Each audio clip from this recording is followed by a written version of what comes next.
mas eu vou ler os dois textos, porque eles são muito profundos e eles falam de duas coisas, trazem duas vertentes que a gente precisa observar na nossa vida, né? Mas uma começa em 2 Reis, uma que eu queria falar com vocês, mas eu não vou pregar sobre essa, mas na próxima oportunidade, quem sabe, né? Que se encontra em 2 Reis.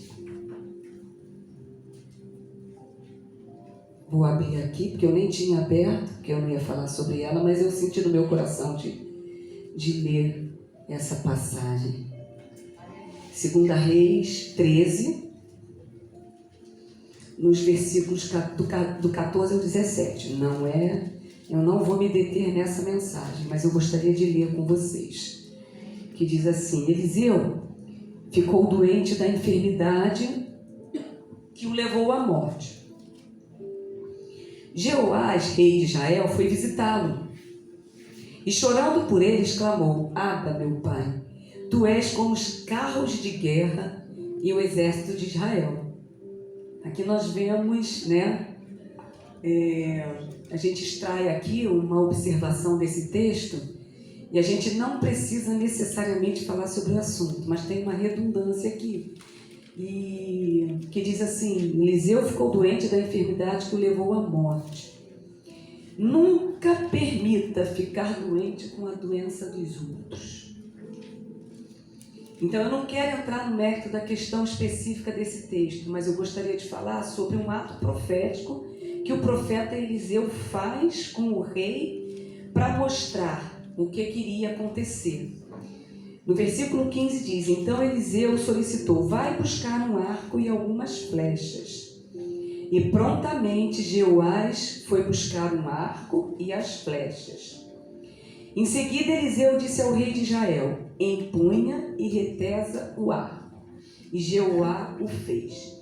Então Eliseu pôs as suas mãos sobre as mãos do rei e ordenou-lhe: abre a janela que dá para o oriente, em direção ao leste, e atire. Abra a janela. O rei assim o fez, e Eliseu afirmou: esta é a flecha da vitória do Senhor, a flecha da vitória sobre a Síria. Vencerás todos os arameus em Afeque e serão aniquilados. O que ocorre aqui? Ele manda ele abrir uma janela e fala que aquela seria a flecha da vitória do Senhor. E nesse ato profético, Deus mostra algo muito importante, muito relevante, de um poder espiritual muito grande. E é sobre isso que eu gostaria de compartilhar com vocês, sobre a abertura de uma janela, sobre o que é uma janela na Bíblia. Mas eu não vou dar continuidade a esse texto, embora ele seja assim de uma profundidade muito grande, porque lendo esse texto nós vamos assim para várias passagens na Bíblia que falam da abertura de uma janela. Mas por conta disso, eu fui lá para o Novo Testamento, em Atos, que eu gostaria que vocês fossem comigo, em Atos 20, sobre essa passagem de Eliseu. Nós vamos falar uma outra hora. Mas eu queria que vocês observassem bem o abrir a janela, empunhar e lançar a flecha. E ir muito além. Mas nós não vamos nos deter nisso agora não. Eu queria ir lá para Atos 20. Do versículo 7 a 12. Queria compartilhar esse texto com vocês. Mas antes eu gostaria de orar com você, ok? Amém. Então feche teus olhos e vamos orar. Senhor, nós estamos aqui por tua causa, Pai. Nós estamos aqui porque o Senhor é digno. Nós estamos aqui, Senhor, porque nós queremos ouvir da tua palavra, nós queremos mais de ti. Que o Senhor cresça, que o Senhor seja engrandecido nesse lugar. E nós pedimos, Senhor, que o Senhor possa nos fazer assim mergulhar na tua palavra e nos trazer o entendimento que o Senhor quer para nós nessa noite, para que nós possamos viver segundo aquilo que o Senhor nos ordena que vivamos, Pai. Que os nossos ouvidos estejam atentos, os nossos olhos abertos, Senhor, a tudo aquilo que o Senhor falar nesse lugar, Senhor. Tem tudo a ver contigo, Pai.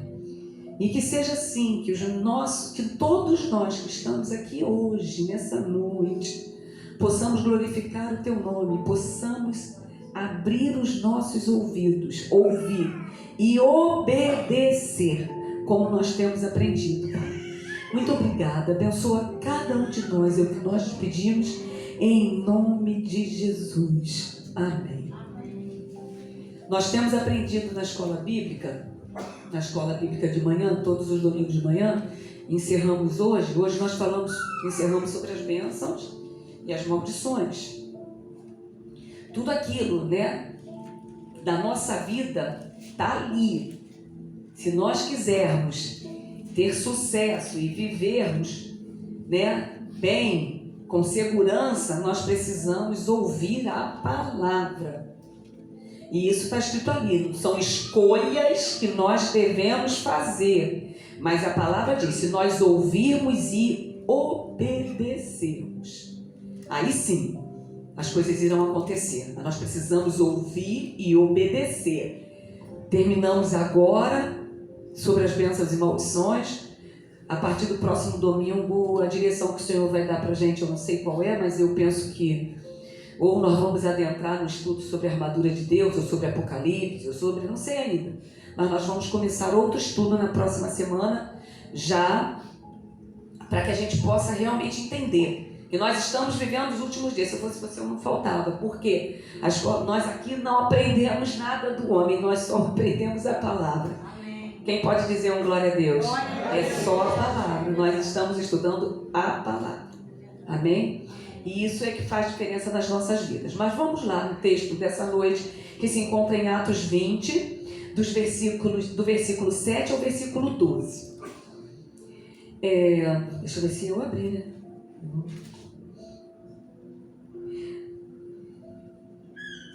No primeiro dia da semana, nos reunimos com a finalidade de partir o pão. E Paulo pregou ao povo. Planejando seguir viagem no dia seguinte, continuou falando até a meia-noite.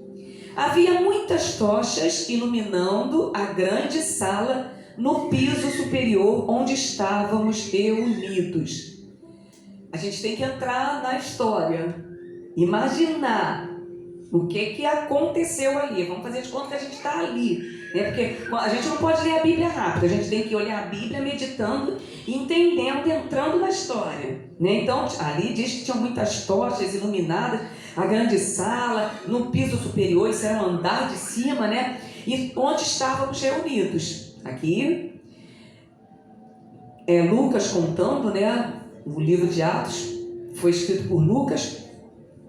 E ali está dizendo que foi no primeiro dia da semana, dia de culto, né?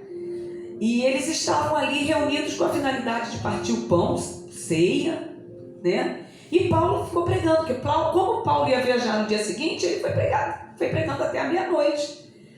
Certo jovem, versículo 9, chamado Eutico, que estava sentado numa das estava sentado numa das janelas, adormeceu profundamente durante o longo sermão de Paulo. Vencido pelo sono, caiu do terceiro andar. Ele estava sentado na janela, não cochilou não, dormiu mesmo, e caiu do terceiro andar.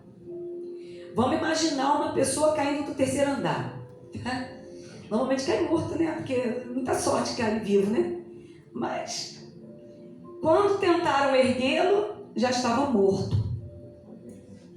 Contudo, aí a gente vê na palavra, descendo Paulo, debruçou-se sobre o rapaz. Deve ter sido uma confusão. Eu fico imaginando, gente, se eu estivesse lá, eu imaginando a confusão, né? E o abraçou, declarando: não vos alarmeis, pois sua alma vive. Em outras versões, ainda tem vida. Em seguida, subindo novamente, partiu o pão e comeu. Dia de ser dia de milagres, né? Que a gente costuma falar. Depois continuou a pregar até o alvorecer, quando saiu para continuar sua jornada. Então conduziram vivo o rapaz e sentiram-se extremamente confortados. Eu usei esse tema como posicionamento, né? Sair das posições incertas, porque a história de Eutico é uma história assim quase cômica, se nós formos ver, né? Paulo ministrava em Troade, ele estava lá em Troade, uma cidade importante na pontinha da Ásia. Quem conhece o mapa do Brasil vai ver onde é a Ásia, e Troade ficava na pontinha da Ásia. Ali Paulo, ele dividia uma palavra com os irmãos. E também era uma despedida, porque Paulo ia embora. E o calor daquela despedida foi tão intenso que Paulo se expandiu mais do que esperava. Então eles estavam no cenáculo. E a palavra diz que havia muitas pessoas ali. E a igreja em Troade, ela era uma igreja forte. E o apóstolo ministrou e varou a noite falando, né? Então ali o sujeito estava na janela. Eu estava na janela. E a mensagem, ela devia estar assim muito eloquente, né? De repente, parecia, ou para alguns devia estar muito cansativa, não sei. Mas o fato é que ele dorme. Eutico dormiu e caiu do terceiro andar. Aí Paulo desce. E eu imagino que nesse momento deva ter tido uma confusão. E Paulo identifica que o menino, ele chega lá, não havia morrido, né? Mas na verdade ali houve o quê? Uma ressurreição. Naquele momento ali o menino, houve uma ressurreição. Quando Paulo abraça e diz ainda vive, houve uma ressurreição. Paulo, ele ora pelo menino e continua. Ele ora pelo menino, ele diz que ainda vive e ele volta para o que ele estava fazendo e continua. E eu decidi dividir essa palavra porque ela traz umas analogias para a vida da gente. Alguns pontos que vale a pena a gente refletir. Vamos lá. Primeiro ponto.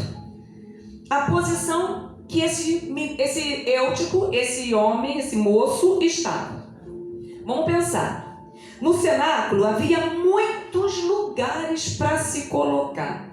E não havia necessidade dele se colocar sentado numa janela. Não havia. Talvez esse moço, o Eutico, fosse um moço despreocupado com segurança, né? Um moço muito mais preocupado em estar ali no meio da igreja do que estar preocupado em escutar o que Paulo dizia. Muitos de nós entramos assim, muito mais preocupados em estar no meio do que em escutar a mensagem. Tem tudo a ver conosco, né? Talvez ele fosse assim muito sem compromisso, né? Talvez ele fosse no meio do povo, no meio da multidão.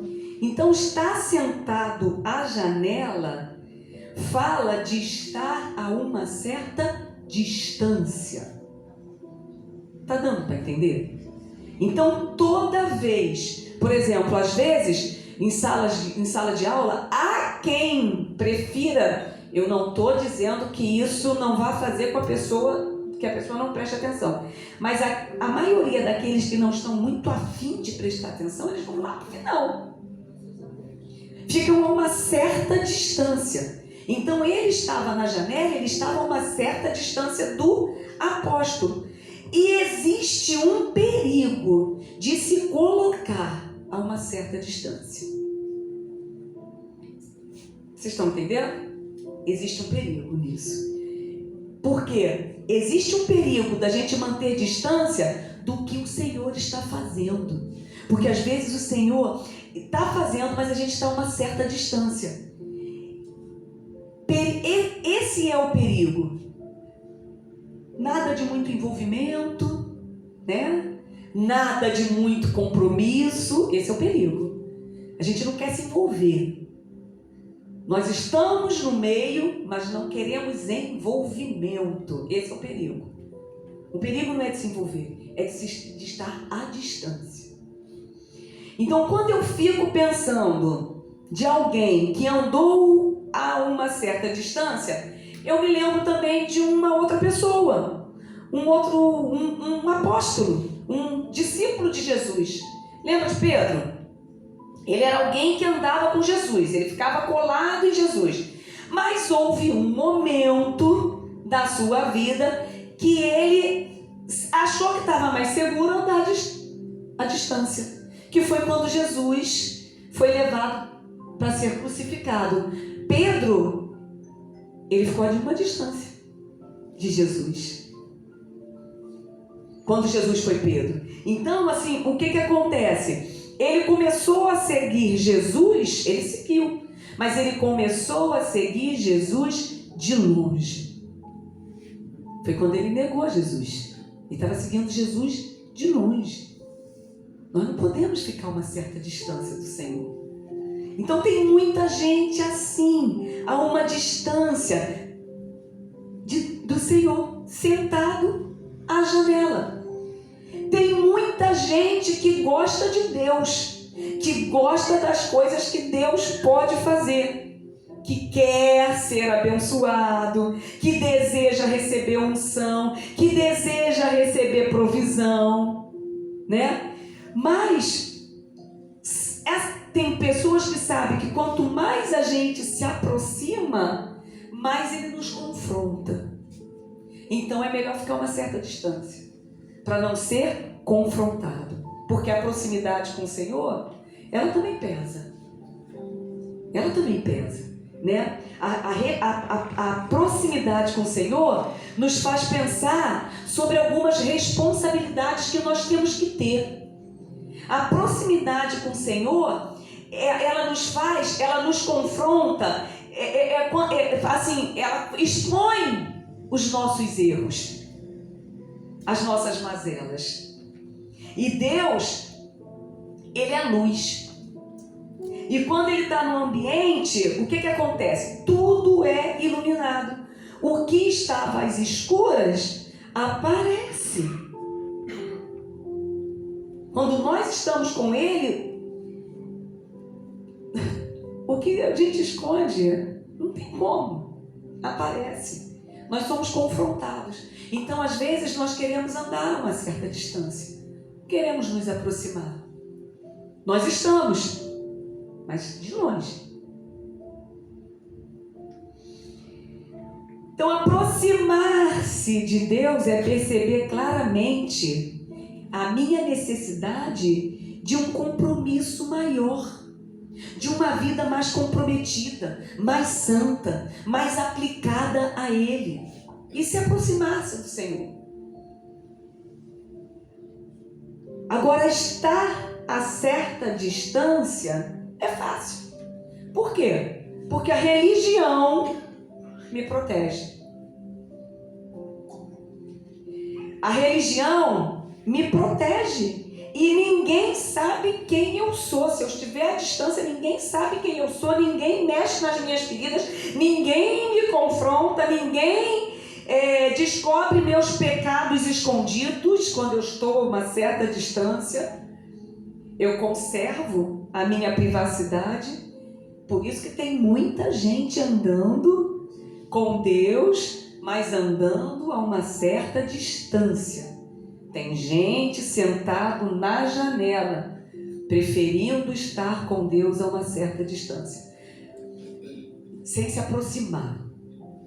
Corre o risco de se acomodar, dormir, cair cair da janela e morrer. Por isso que nós precisamos andar perto. Mas esse jovem, ele estava lá, né?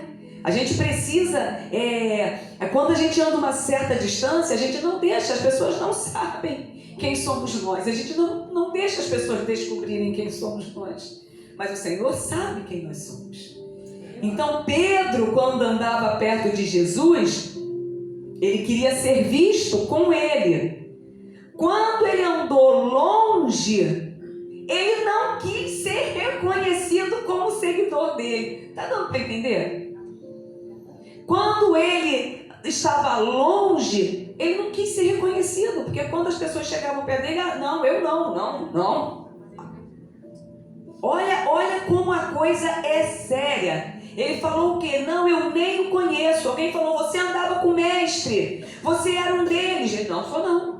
Não, eu não andava com ele, não. Aí depois que o galo cantou, Pedro chorou amargamente, porque ele viu que havia traído Jesus, aquele que ia morrer por ele. Aí ele chora. Quanta gente quer andar com Deus, mas a certa distância, querendo ter aquela vida que é o cumprimento da palavra profética. Eu queria que você abrisse em Isaías 4:1. Será que dá para jogar aqui, Isaías 4:1? É muita gente que quer andar com Deus, mas a certa distância. Agora, olha que interessante.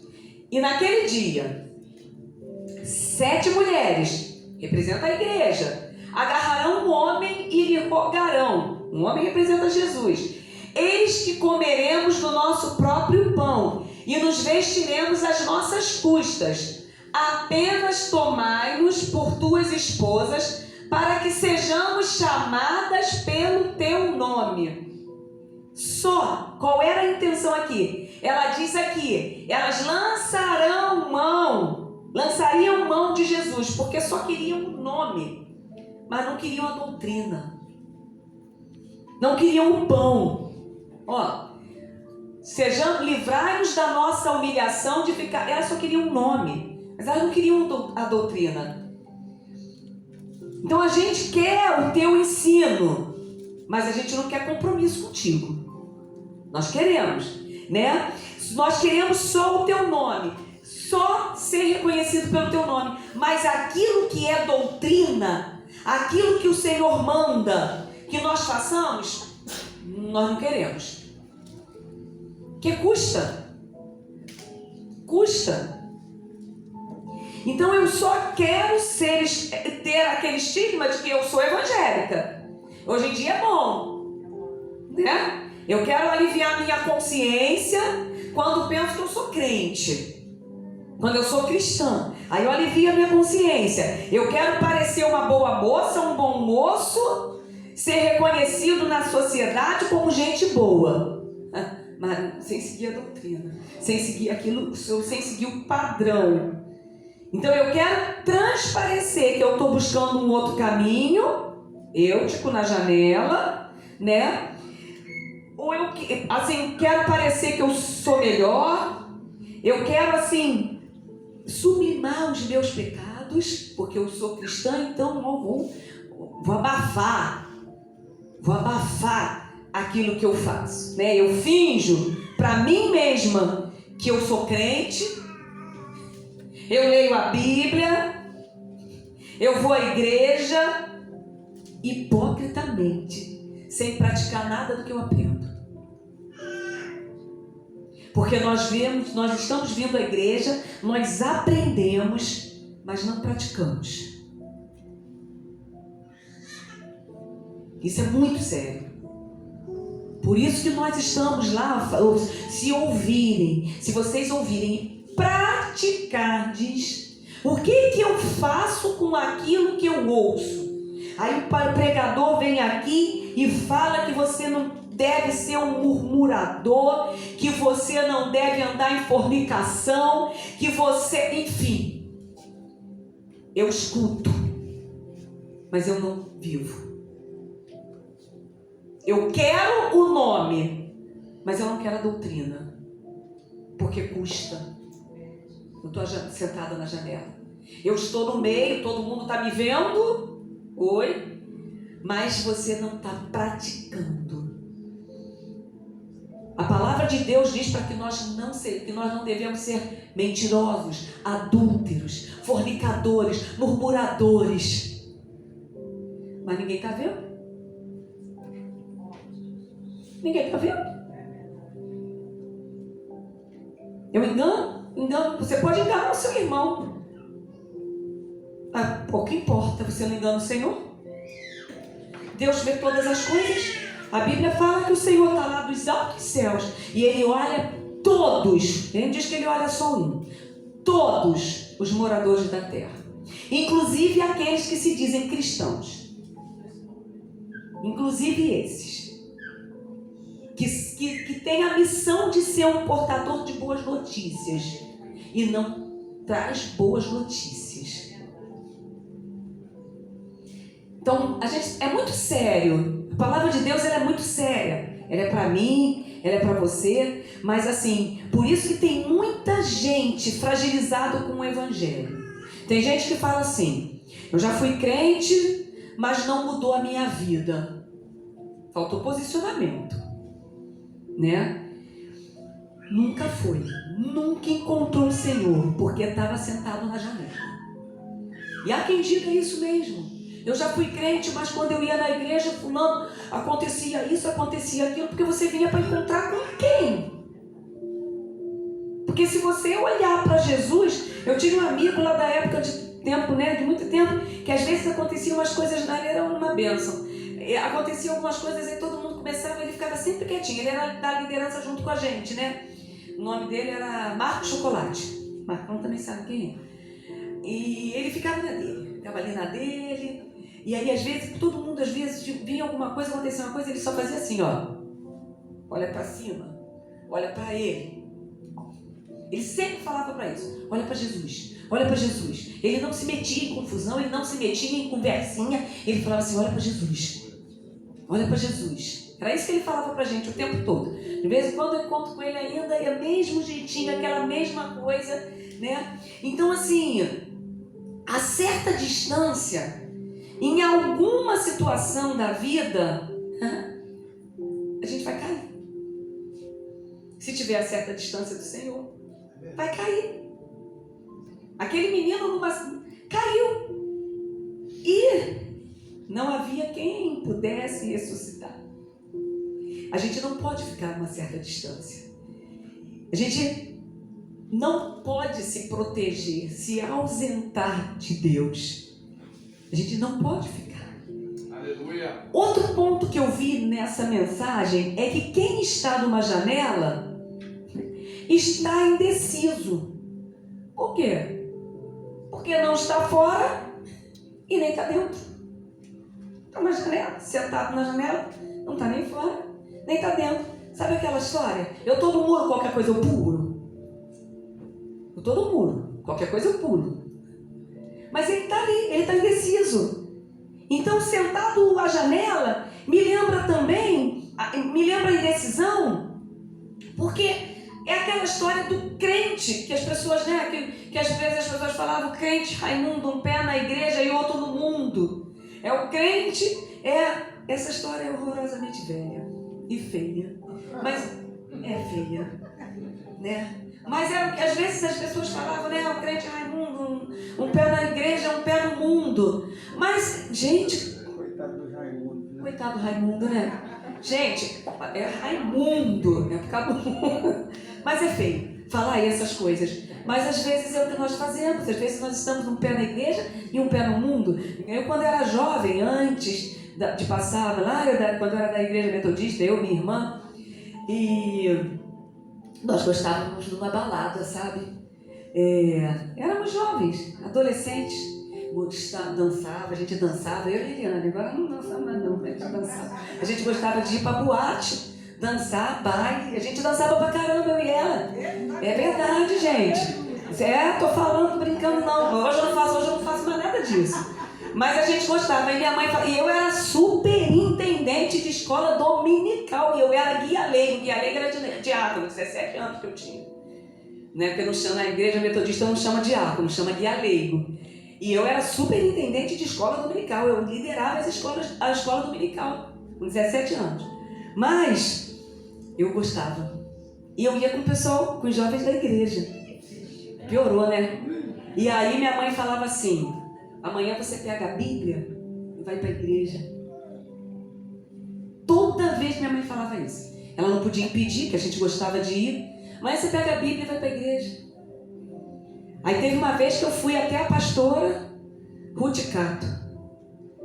E o filho dela também ia com a gente, né? Nós íamos juntos. E aí eu fui até ela. E falei para ela que eu não sabia como é que eu fazia, porque eu gostava. Aí ela falou assim para mim: faz uma coisa. Quando você for, antes de você ir, você ora, convida Jesus para ir com você. Se ele for, você continua indo. Se ele não for, você para de ir. Ele não foi. Eu convidei, ele não foi. Foi a primeira vez que eu me senti extremamente mal, porque eu não sentia a presença dele comigo. E aí eu dobrei meu joelho e falei: Senhor, se o Senhor existe mesmo, me prova que o Senhor existe. Porque até então eu estou vivendo um evangelho superficial. Porque sim, porque eu estou na igreja. Muda a minha vida. Eu falei para o Senhor. Não demorou muito tempo, a minha vida fez assim, ó. Vocês não sabem pelo que eu passei. O Senhor tirou tudo da minha vida. Eu passei por situações muito difíceis, muita coisa. Foi então quando eu conheci um grupo da comunidade, onde estava o Marcão, o meu Hélio, esse pessoal. Foi quando eu conheci. O Senhor fez assim, olha, ele mudou. Foi quando eu saí da igreja, tudo mudou. Um dia eu conto para vocês a experiência. Mas quem está na janela está indeciso. Eu estava na janela, nem dentro, nem fora. Foi quando tudo aconteceu, nós pudemos assim resgatar vidas. Foi quando eu conheci a Eugênia e levei a Eugênia comigo. Aí nós começamos a resgatar várias vidas. Mas o Senhor começou a mudar. Porque aí eu tomei uma decisão. Porque estava tudo errado. E aí nós passamos a realmente, né?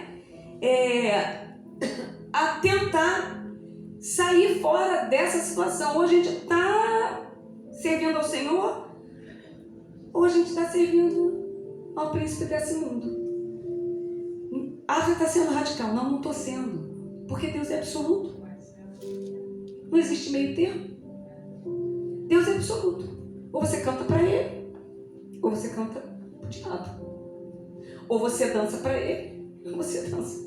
Entendeu? Então, se você não segue os princípios, Deus é absoluto.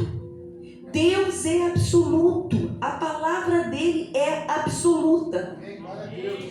A verdade está aqui. Se eu não sigo o que está aqui, eu estou vivendo uma mentira. E a quem mais é dado, mais será cobrado. E eu preciso acreditar naquilo que eu prego.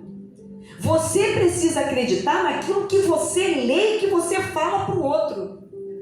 Porque se você falar e não acreditar, você precisa fazer isso.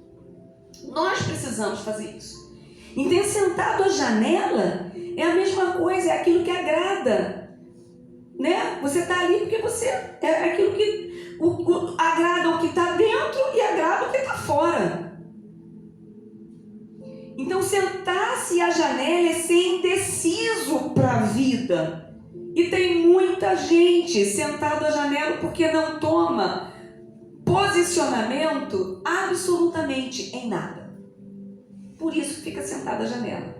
É gente que não decide nada, sempre esperando alguma coisa acontecer. Esperando alguma revelação para tomar uma decisão. A gente não precisa de revelação para tomar uma decisão. A palavra já foi revelada a nós. Tem gente que vai atrás de revelação, nada contra, mas a revelação está aqui. A palavra já foi ministrada, já foi revelada, o sacrifício já foi feito. Aleluia. Amém? Então, para tomar uma, você já sabe, a gente já sabe de todas essas coisas, só falta tomar a decisão. Não fique esperando acontecer, porque as coisas só acontecem depois que a gente toma uma decisão. Tem gente que fala assim, quando eu tiver uma casa, aí eu vou fazer isso. Não espera, você pode não ter. Começa a fazer agora. Começa a fazer agora. Essa semana eu falei para uma pessoa, ela veio falar comigo, reclamar de algumas coisas e tal. Eu falei, o amanhã você não tem. O ontem já foi. É agora. É hoje. Então você toma essa decisão hoje. Você precisa fazer, faça hoje, faça agora. Porque amanhã você não tem. O amanhã nós não temos. Nós temos o agora. Então, eu preciso arrumar minha... Então começa a arrumar. Eu preciso... Então começa a fazer. Não espera. Então às vezes a gente não se compromete e também não se descompromete. Não é verdade? É o que acontece. É gente que tem tudo de Deus, mas não dá nada para ele, nada na vida. Mas também não se afasta dele. É que é gente que tá, mas não tá, que vive, mas não vive. E a Bíblia diz, lá em Tiago 1, queria que você abrisse em Tiago 1, 6 e 7, que esse sujeito, esse Eutico, e nós, vamos lá, em Tiago 1, esse que tá, mas não tá, que vive, mas não vive. Todavia, peça ela confessa em qualquer sombra de dúvida, pois quem crê com reservas é semelhante o quê? A onda do mar, agitada e levada pelos ventos. É isso aí. Vai receber coisa alguma de Deus? Não vai. E o que recebe, né? Esse aqui está o 6 e o 7 aqui? Cadê o 7? Não imagine tal pessoa que assim receberá coisa alguma do Senhor. Hoje nós falamos pela manhã também uma coisa que nós precisamos fazer. Fugiu aqui agora, né? Eu esqueci, ia falar alguma coisa, mas fugiu aqui. Mas nós falamos a respeito disso. Não vamos receber nada do Senhor se nós não tomarmos posição. Às vezes a gente fica preocupado com... lembrei. Eu estava falando, porque tem gente que fala assim, a minha vida é corrida. Eu não tenho tempo para orar, eu não tenho tempo para ler a Bíblia, e a minha vida... Aí você só reclama do tempo. Aí eu gosto muito da minha pastora, né? A pastora, uma pastora amiga, né? Ela falava assim, então você começa o seu dia orando, lendo a palavra, que o teu dia vai render. Você vai ver que o seu dia vai ser abençoado. E mesmo que você tenha um monte de coisas para fazer, se você deu um dízimo do teu tempo, tirou um pouquinho do teu tempo para dobrar teu joelho, ler a Bíblia, orar, você vai ver como o seu tempo vai render. Você não vai dizer mais que você não tem tempo. Você só tem que fazer. Faça a prova de mim. O Senhor fala isso. Faça a prova. E Ele vai se manifestar. Então, se você realmente deixar o Senhor em segundo plano, né, as coisas não vão acontecer. É a mesma coisa que fala lá em Malaquias. Que você, não estou entrando nesse questionamento de dízimo, de ofertas, mas diz que se você der o dízimo, o Senhor vai abrir as janelas dos céus. Hoje nós lemos na Bíblia que no céu tem um tesouro, e um bom tesouro, que o que falta aqui na terra tem no céu e o Senhor libera. Está escrito isso, não sou eu que estou falando não, no céu tem um tesouro. O que falta na terra ele libera. Mas a gente precisa obedecer. Porque tem. Aí você só precisa começar. Às vezes a gente não sabe como vai fazer, então começa orando. Começa orando. Eu dei um exemplo hoje da minha neta. Falei hoje da minha neta que o carro da minha filha não queria pegar. Aí ela falou assim: eu tenho um plano. Mãe, ora para Jesus. Boa ideia, vovó? Eu falei: boa ideia. Ela falou: boa ideia? Eu falei: boa ideia. Ora para Jesus. O carro pegou. Ela falou: falei, meu plano é bom? Eu falei: teu plano é o melhor de todos. É o melhor. Falei para ela. Então agora ela tem um plano. Tudo lá. Ora para Jesus. E sabe o que vai acontecer? Vai acontecer. Ele vai responder. Eu falei: isso mesmo, Liz. Quando a gente não sabe o que fazer, ora para Jesus. Que ele vai dar. Ela falou: boa ideia. Eu falei: boa ideia. Ela fala: boa ideia. Eu falei: boa ideia. E é verdade. E é verdade. A gente tem que fazer isso mesmo. Então, é uma boa ideia.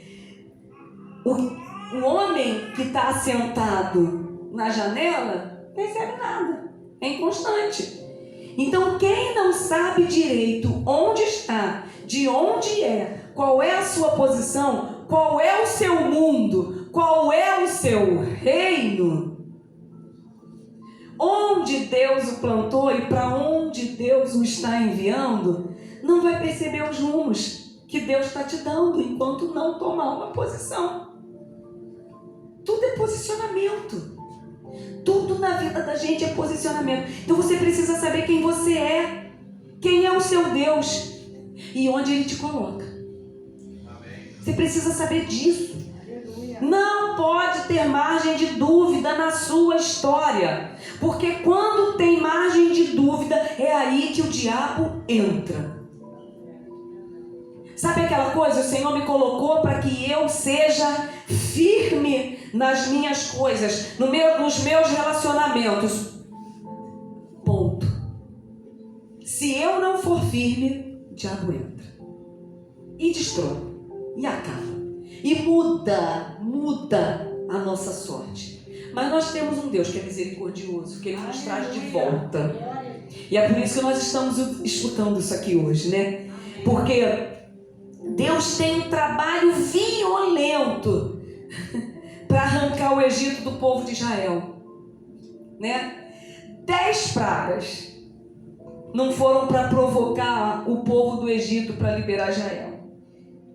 Cada uma daquelas pragas estava assim desmerecendo os ídolos lá do Egito. Então Deus estava arrancando do coração do povo de Israel, daquela gente que viveu ali, que cresceu ali adorando aquelas entidades, Ele estava arrancando aquelas coisas. Aquelas 10 pragas foi para arrancar o Egito do coração daquele povo, porque eles viveram muitos anos ali escravizados, adorando aquelas coisas. Então, tirar o Egito do coração deles dependia deles. Dependia deles. E Deus teve um trabalho tremendo de 10 pragas. Sai, não sai. Quando consegue tirar, eles vão para a terra de Canaã com o Egito no coração deles. Não foi isso que aconteceu? O Egito não saiu do coração deles. E eles até sentiram saudade. Quando faltou carne, né? Eles falavam que no Egito tinha carne. Como que aquela carne era boa? Mentira, nem comiam carne. Eles eram escravos. Mas o Egito estava no coração deles. Quando faltou água no Egito, tinha água, né? E aí eles falavam, né? Não tem pão, Moisés. No Egito tinha pão. Aí o Senhor manda. E ele falava: Moisés, no Egito tinha sepulcro. Tinha nada. Aqui no deserto, se nós morrermos, onde nós vamos ser sepultados? O Senhor disse que ninguém ia morrer. Mas eles estavam com o Egito no coração deles. O Egito está na ponta da nossa língua. Eles não sabiam onde eles queriam estar. Muitas vezes nós não sabemos onde nós queremos estar. Eles tinham uma promessa. Ora eles acreditavam, ora eles não acreditavam. Igual muita gente que Deus tira do mundo, mas o mundo não é arrancado dele. Gente, às vezes as pessoas saem do mundo, né? Deus mostra a promessa, mas o mundo continua no coração deles. Então a gente acredita, mas a gente acredita às vezes, de vez em quando. A gente crê, a gente descrê, né? A gente é fiel, é infiel, mistura, fica em cima da janela, nem dentro nem fora. Mas eu quero dizer uma coisa para vocês. Sabe qual é o lugar de morte? É a indecisão da vida. São as janelas da alma. Esse é o lugar de morte. As janelas da alma. São aquelas circunstâncias da nossa história que a gente não se posiciona. Esperando que Deus se posicione e tome decisões por nós. Deus não vai tomar decisão por sua vida. As decisões são nossas. Deus não vai decidir o teu ministério por você. Quem decide é você. As suas lutas, Deus não vai decidir por você. Você precisa saber no seu coração quem você é. E quem você quer ser e para onde você quer ir. A indecisão, a nossa indecisão é um incômodo para Deus. Todas as vezes, né, que Moisés chegava e falava. Por exemplo, Moisés chegou para o Senhor, o povo começou a gritar diante do mar, né? Aquela situação toda. E o Senhor fala o que para ele? Moisés, diz apenas para o povo que marche. A decisão era deles. Se eles não marchassem, não ia acontecer nada. Se eles não tomassem a decisão, não ia acontecer nada. Mas quando eles tomaram a decisão de ir em cima de uma promessa, o que aconteceu? O mar se abriu e eles passaram. Tudo na nossa vida são decisões que nós precisamos tomar nele. Não é ficar na janela. E o que a gente tem feito para cumprir na nossa história? As adversidades, elas nos tiram do foco. Agora, quando você não sai da janela, ou você se torna um derrotado,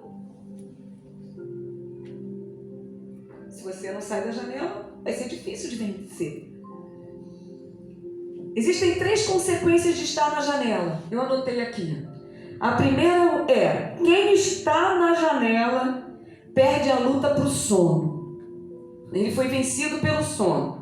Você não vence a luta contra o sono da vida. Você esmorece, você não suporta. Aquele rapaz, ele deve ter feito um esforço enorme para ficar acordado. E assim é conosco. Existem circunstâncias na nossa vida que nos tiram a força, que tiram a coragem. Eu fico imaginando que quando a gente está com sono, a gente fica cochilando mesmo. Eu imagino a força que aquele jovem, aquele homem, ele fez. E quando a gente tem sono, nada mais tem graça, não é verdade? Quando a gente tem sono, a gente quer deitar numa cama e dormir. Não tem como, nada mais tem graça. O diabo, ele tem feito isso com algumas vidas, né? Ele tem trazido sono, cansaço. Estar na igreja não tem mais graça. Estar no meio dos irmãos não tem mais graça, né? Eu só vou na reunião e na igreja para cumprir uma missão. Não tem mais graça.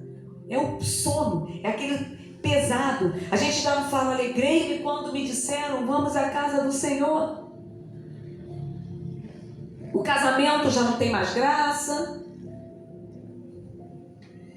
O sono da vida né, tomou conta e nós somos vencidos pelo som. Quem está sentado também da janela cai do terceiro andar. Aqui diz que ele caiu do terceiro andar. Número 3 representa Deus. Terceiro andar fala de estar no momento de Deus, vivendo o tempo de Deus.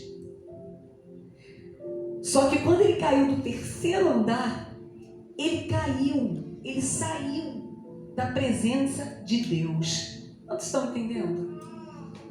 Terceiro andar fala de Deus.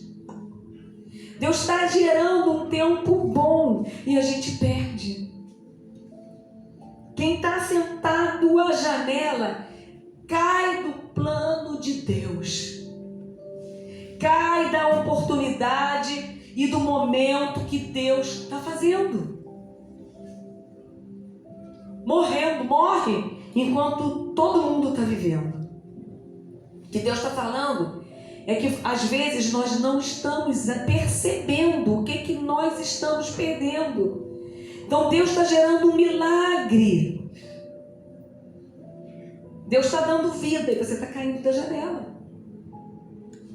E quem está... Agora o terceiro ponto, que eu já estou terminando aqui. Diz assim, que quem está sentado à janela é levantado morto. Olha que interessante. Você já tentou levantar um morto? Alguém já tentou levantar um morto? Que a igreja é assim, tem irmãos que a gente põe de pé e caem. Estão mortos. Então levantar do morto é quando todos os esforços não vão gerar nada em você. A igreja ora, os irmãos telefonam, te animam, te aconselham e você é levantado morto. Nada, né? Nada anima, nada levanta, nada restaura. Você não fica de pé. Agora o apóstolo ele desce. Tem duas coisas na igreja. O apóstolo desce, se dobra, se inclina. Essa é a ação da igreja. A igreja, mesmo com os descomprometidos, ela vai te abraçar para te levantar. Nós somos a igreja. Nós precisamos animar aqueles que estão mortos. Nós precisamos levantar essas pessoas que estão mortos. Aí o apóstolo pega o moço, o abraça e fala: ainda tem vida. Esse moço não vai morrer. Então na janela não é um lugar para você. Mesmo que você esteja ali, não é um lugar para você. E o mais interessante é que Paulo, ele desce e ele ainda acredita que tem vida. E essa é a nossa missão hoje. É acreditar, é levantar aquele que foi lançado ali, que caiu ali como morto. É abraçar, é levantar, é sair da janela. Diz as escrituras que depois esse jovem volta, mas ele não senta mais na janela. E quando Paulo vai embora, ele sai dali confortado. E é disso, é sobre isso que o Senhor está falando conosco. Qual é a tua posição hoje? Sentado à janela? Ou aquele que vai fazer como Paulo também, que você vai perceber aquele que está como morto e vai levantar? Mas tudo é uma questão de posicionamento.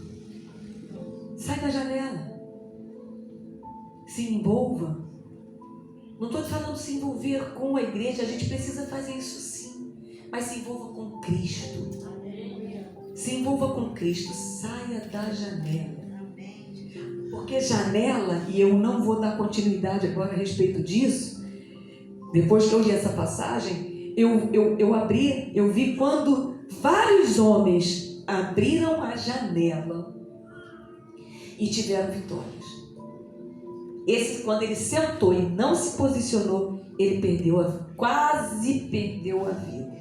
Mas se nós dermos continuidade, quando Eliseu pega aquele homem, manda ele olhar da janela e atira uma flecha, aquela flecha representava a atitude daquele cara. Ele ia vencer os inimigos. Ele ia vencer. Sabe o que o Senhor quer de nós?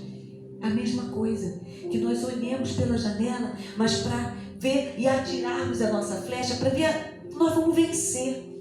É isso que o Senhor quer de nós. Amém? Vamos ficar de pé?